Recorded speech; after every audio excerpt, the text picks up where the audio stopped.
Republicans have a new genius plan about Obamacare. Try and pretend like Democrats agree that there are death panels.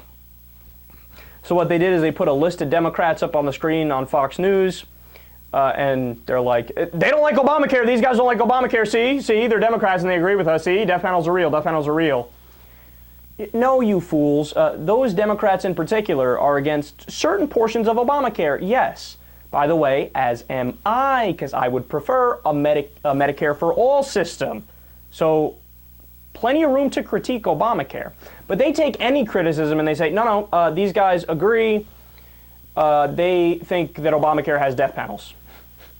No, they don't think that, and Obamacare doesn't have death panels. And a lot of them are mad because Obamacare is too conservative. They would like more government in the bill, not less government. So Sarah Palin was talking to Eric Bolling, and they said this. Of course there are death panels in there, but the important thing to remember is that's just one aspect of this atrocious, unaffordable, cumbersome, burdensome, evil policy of Obama's, and that is Obamacare. And what do you think their motive is for coming on to your side, saying, hey, maybe we should slow down with this law? Well, it's in black and white in the law that there will be rationing of health care. They couldn't go forever in not acknowledging that, or they would look like complete buffoons, and they would be deemed incompetent, having not read the law to understand that death panels are a part of this atrocity. I can't believe in 2013 we are still talking about pulling the plug on grandma. In 2009, for those who don't know, PolitiFact gave this the lie of the year. The exact claim that they're making was the lie of the year. Now, PolitiFact bends over backwards to be fair to Republicans, to the point where I get pissed off when I read a lot of their articles. Because what happens is the Republicans say so many fallacious things, and the Democrats say so many more true things, that they have to find a way to try to appear to be, fair, overly fair, because or else the entire site would be everything the Democrats say is true, everything the Republicans say is false. So like, yeah, there's this one part where they put the comma in the right place in the ad with the Republicans, and I guess you could say half true. It drives me crazy. But this got the lie of the year. They couldn't. They were like, this is just bullshit. I can't on this one. So let me give you details on this so you know exactly what we're talking about. The death panel that we're talking about is a panel called IPAB, I-P-A-B. That's how it's referred to. Quote, experts agree that the IPAB has no say in whether a specific person receives dialysis, chemotherapy, or any other such treatment. The board does not intercede in individual patient cases. It makes broad policy decisions that affect Medicare's overall cost. So what does that mean?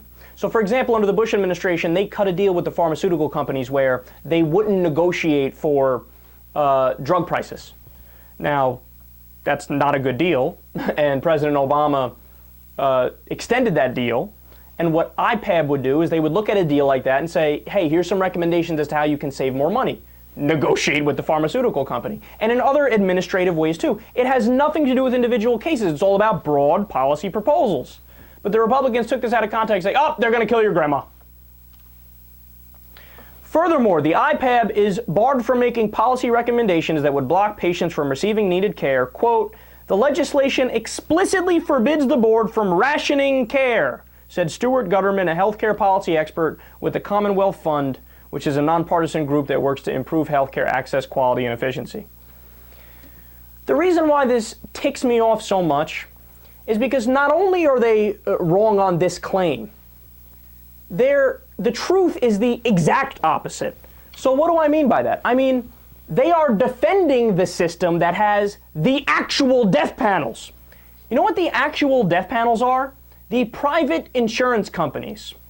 Because they make decisions on a daily basis to deny claims to people who need it, or else they'll go bankrupt. And they deny care all the time, right?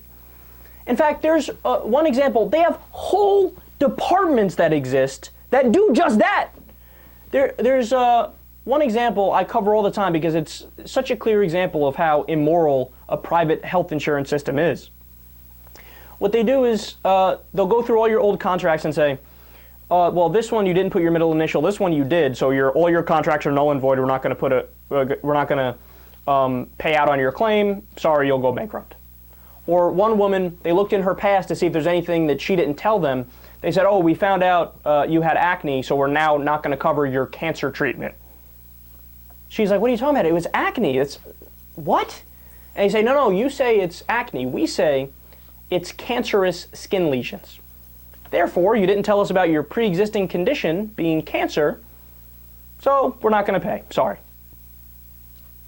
This is what happens with the private insurance companies, or they kick people off when they hit their lifetime cap. There's a term, there's a word that they use where they try to go back and find loopholes to screw you out of paying for your claim.